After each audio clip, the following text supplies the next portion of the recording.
Verizon or AT&T? Today I'll be putting Big Red and Big Blue to the test to help you decide which of these carriers is best for you. Now, full transparency, I dislike both of these carriers immensely. Each of them have gone through some not great changes over the last year, which makes me not want to recommend either of them, but here we are. Now stay to the end where I tell you about my AT&T experience, why I love it, but why I might not recommend AT&T to everyone, even though it's the carrier that I have used for ever since. Literally ever since I've had a phone, it's been AT&T. That's been like 15 years. But with that being said, let's jump into this comparison. We're going to take a look at coverage, pricing, and perks. By the end of this video, you'll have the winner of who is the best of the two.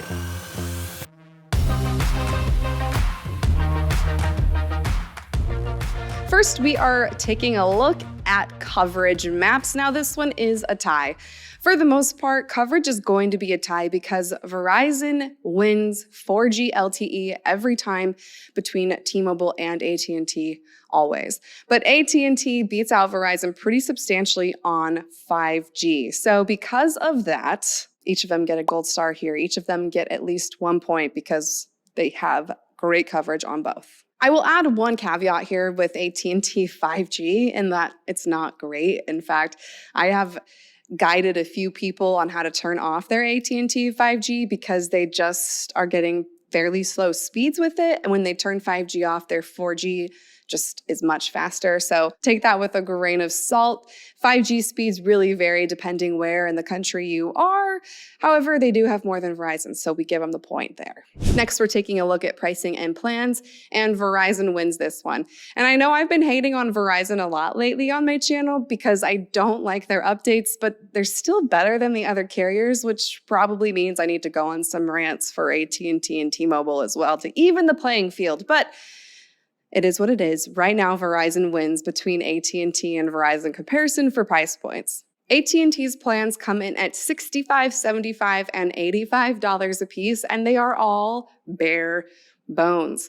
Really, all you get is maybe some international capabilities, unlimited talk and text, and that's about it. Same with Verizon, but at least Verizon has it a few bucks cheaper, coming in at $60 and $65 a month respectively. But because of the price difference and the value of what all of these plans offer, Verizon takes the gold star here, which I hate to do, but they have it.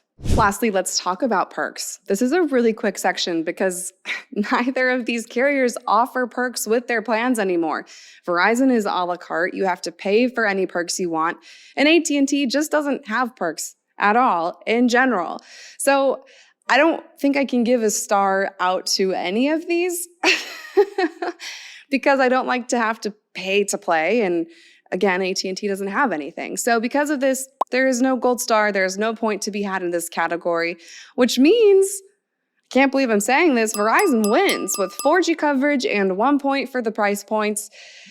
This is AT&T versus Verizon. Verizon takes the cake. Now, my recommended plan on Verizon for their unlimited plans is their new unlimited welcome, coming in at $60 a month. It's pretty basic, but you have everything you need with it. The unlimited plus is $5 more, so if you want a little bit more data and a little bit more hotspot, then that might be for you. Lastly, I did promise you a little story on why I might not recommend AT&T, even though I use it. I've been on AT&T ever since I've had a cell phone. But the difference is we are grandfathered into some of AT&T's better plans, and it's a family plan. So I have an unlimited plan that comes with a few streaming perks, and I pay less than $35 a month because of a giant family plan. And that's maybe the only way I'd recommend going with AT&T these days, is if you can get a bunch of people on the same plan with you to bring that cost per line down. Otherwise, I might go with Verizon or a smaller carrier to save a little bit more money. Let me know what you think in the comments below. I'm Sherry, your telecom expert with WhistleOut.